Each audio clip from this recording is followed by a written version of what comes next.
नमस्कार। जीसीईआरटी के DG school में आपका स्वागत है। आज हम कक्षा 7 और 8 की सामाजिक समस्याओं के विषय में में चर्चा करेंगे। आइए अब हम इसकी शुरुआत करते हैं। समस्याएं मुख्यतः जो स्क्रीन में आपको दिख रहा है, दहेज, महिलाओं की अशिक्षा आदि, जाति व्यवस्था, बाल श्रम आदि कई एक समस्याएं हैं। वैसे तो भारत दुनिया का सबसे बड़ा लोकतंत्र है। यहाँ पर दुनिया की दूसरी सबसे बड़ी आबादी का क्षेत्र है। यहाँ के लोगों की संस्कृति अत्यंत जो है विविधतापूर्ण है, किंतु यहाँ पर कई एक सामाजिक बुराइयाँ अभिशाप बनकर रह गई हैं। एक ऐसे समाज जहाँ पर भारतीय स्त्रियाँ अंतर्राष्ट्रीय सौंदर्य प्रतियोगिताओं में जीत हासिल कर रही हैं, खेल का प्रतिनिधित्व कर रही हैं, देश का में प्रतिनिधित्व कर रही हैं, यहाँ तक कि देश की रक्षा विभाग में भी अपनी सक्रिय भूमिका निभा रही हैं। वहीं हजारों महिलाएं आज भी दहेज के नाम पर जलाकर मार दी जा रही हैं, बाल शिशु के रूप में उनकी हत्याएं की जा रही हैं। सब हमारे समाज में प्रचलित अधिकांश बुराइयां महिलाओं को ही अपना शिकार बनाती हैं। भारतीय समाज की सामाजिक समस्याएं जैसे कि आप स्क्रीन में देख रहे हैं, जाति व्यवस्था सर्वप्रमुख है। गरीबी, अकाल, बाल श्रम, निरक्षरता, महिलाओं की अशिक्षा, दलित महिलाओं की स्थिति, लिंग असमानता, दहेज प्रथा, शराबखोरी, अंधविश्वास, साफ सफाई, भिक्षावृत्ति और बाल अपराध, ये मुख्य बिंदुएं हैं, समस्याएं हैं, मुद्दे हैं जिन पर जो है कि इस कक्षा में हम लोग चर्चा करेंगे। इनमें से कुछ का आज हम लोग चर्चा करेंगे, बाकी अगले सेशन में चर्चा करेंगे। तो आइए हम देखते हैं। जाति व्यवस्था जो है वो भारत में 3000 वर्ष पुरानी है। वर्ण व्यवस्था हिंदू धर्म में सामाजिक कार्योन्नति का एक आधार है। हिंदू धर्म ग्रंथों के अनुसार समाज को 4 वर्णों में कार्यों से समाज का स्थायित्व दिया गया है: ब्राह्मण, क्षत्रिय, वैश्य और शूद्र। गीता में भी जो है कृष्ण ने बताया था, 4 वर्णों को विभाजित किया था 4 वर्णों में। इसमें उत्पत्ति के आधार पर एवं कर्म के आधार पर की गई थी इस वर्णों की उत्पत्ति, जिसमें 3 गुण कहे गए हैं: सतोगुण सत्य के लिए, रजोगुण रज के लिए तथा तमोगुण तम के लिए। सतोगुण का मतलब है ज्ञान, रजोगुण राग आसक्ति के लिए तथा तमोगुण अज्ञान एवं अंधकार का सूचक बताया गया है। ब्राह्मण यानी कि शिक्षा संबंधी कार्य, जो ब्राह्मण थे उनको शिक्षा संबंधी कार्य दिया गया था। क्षत्रिय जो शत्रुओं से हमारी रक्षा करते थे, वैश्य जो वाणिज्य और व्यापार का कार्य करते थे, एवं शूद्र जो थे वो लोगों की सेवा करते थे, उद्योग धंधों में रहते थे, शिल्पकार और कर्मकार थे जो अकुशल श्रमिक थे, नौकर चाकर थे। गरीबी या निर्धनता, निर्धनता का अर्थ उस रासायनिक प्रक्रिया से है जिसमें मनुष्य अपने जीवन की आधारभूत या बुनियादी आवश्यकताओं को भी पूरा करने में सक्षम नहीं हो पाता। जब किसी समाज का बहुत बड़ा भाग न्यूनतम जीवन स्तर से भी वंचित रहता है तथा केवल निर्वाह स्तर ही गुजारा करता है, तो उस समाज में व्यापक निर्धनता विद्यमान रहती है।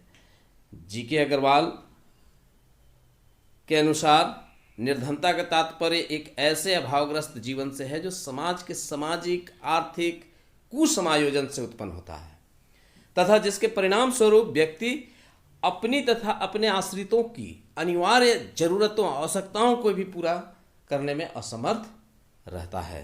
का कारण भारतीय समाज में निर्धन व्यक्ति के होने पर कई एक कारण जो हैं, जिसमें आर्थिक कारणों को जो है कि हम लोग सर्वप्रमुख से देख रहे हैं, जिसमें पूंजी की कमी है, कुशल एवं मानवीय संसाधन का अभाव है, मुद्रा का असंतुलन होना है। मुद्रास्फीति की समस्या कुछ ऐसे कारक हैं जो भारतीय अर्थव्यवस्था को प्रभावित करते आए हैं। खेती की घटती प्रासंगिकता, नई आर्थिक नीतियों को अपनाने में जो है कि जो विरोधाभास की स्थिति जो पैदा होती है वो एक कारण हो सकता है गरीबी का। जननांकीकरण में कारक के रूप में हम देखते हैं कि परिवार का जो आकार है वो बहुत बड़ा है। व्यक्ति जो है, वृद्ध लोग जो है कि परिवार में बहुत संख्या में हैं, निर्भर हैं। इन तथ्यों को अगर हम गौर करें तो भारत में निर्धनता के लिए इन कारकों की अपेक्षा नहीं की जा सकती। स्वास्थ्य जब खराब होता है तो वैसी स्थिति में कार्यक्षमता भी प्रभावित होती है और व्यक्ति जीविकोपार्जन के लिए आवश्यक कार्य करने में अक्षम हो जाता है। अस्वच्छता, गलत खान पान, मानसिक तनाव, संक्रामक और असंक्रामक रोगों से प्रभावित व्यक्ति अपने इलाज के लिए किए जाने वाला व्यय से भी जो है निर्धन हो जाता है, निर्धनता की स्थिति में आ जाता है। हम सब हमारे भारतीय समाज में लिंग भेद, जाति भेद, क्षेत्रवाद जैसी समस्याएं जो है जकड़ रखी है। इन समस्याओं से भी निर्धनता की स्थिति की पृष्ठभूमि तैयार होती है। निर्धनता के सामाजिक कारणों में से हम जो है देखते हैं कि भारत में एक बहुत ही पुरानी कहावत चली आ रही है कि संतोष परम सुखम। इस भावना की वजह से भी जो है कि गरीबी बढ़ रही है।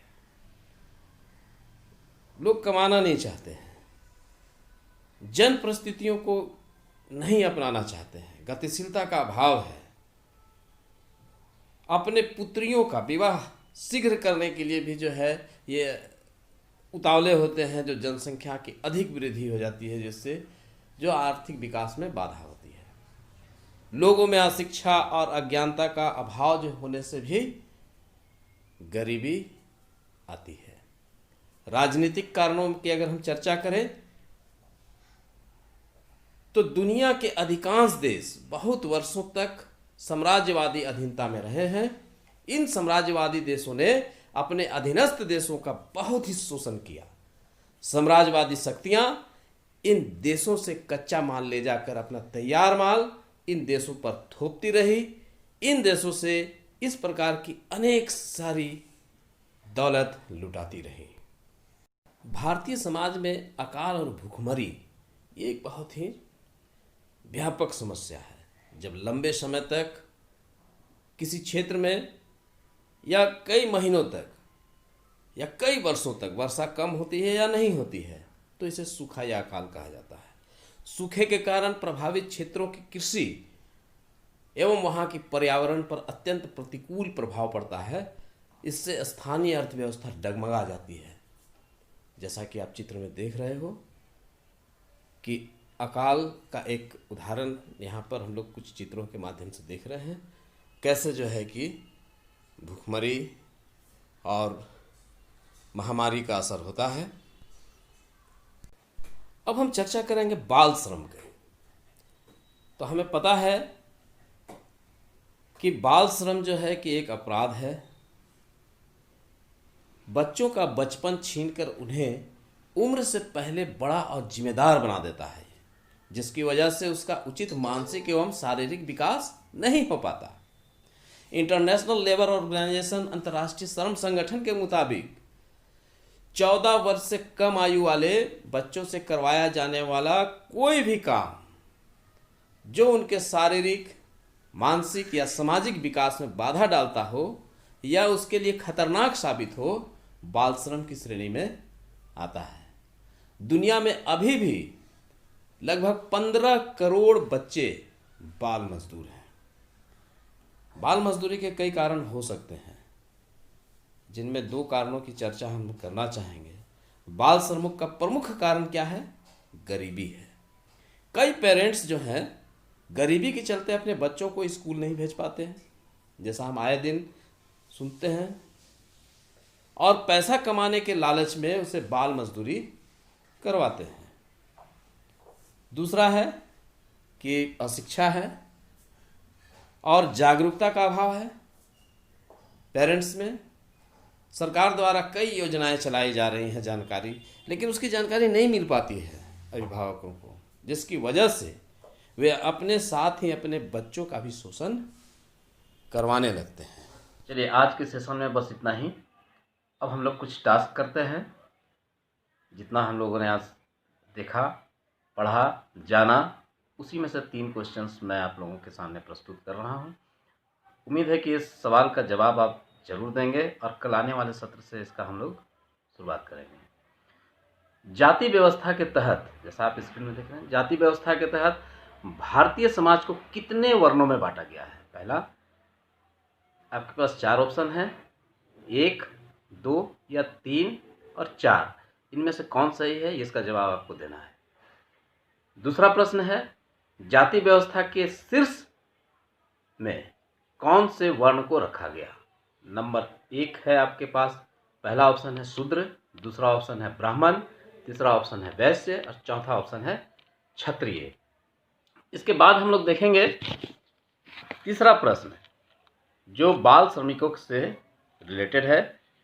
कितने वर्ष के बच्चों को काम नहीं कराना चाहिए? आपके ऑप्शंस हैं, 4 ऑप्शंस आपको दिख रहे होंगे स्क्रीन में। नंबर 1 है 10, दूसरा ऑप्शन है 12 वर्ष, तीसरा ऑप्शन है 13 वर्ष और चौथा ऑप्शन है 14 वर्ष। सही जवाब का इंतजार रहेगा।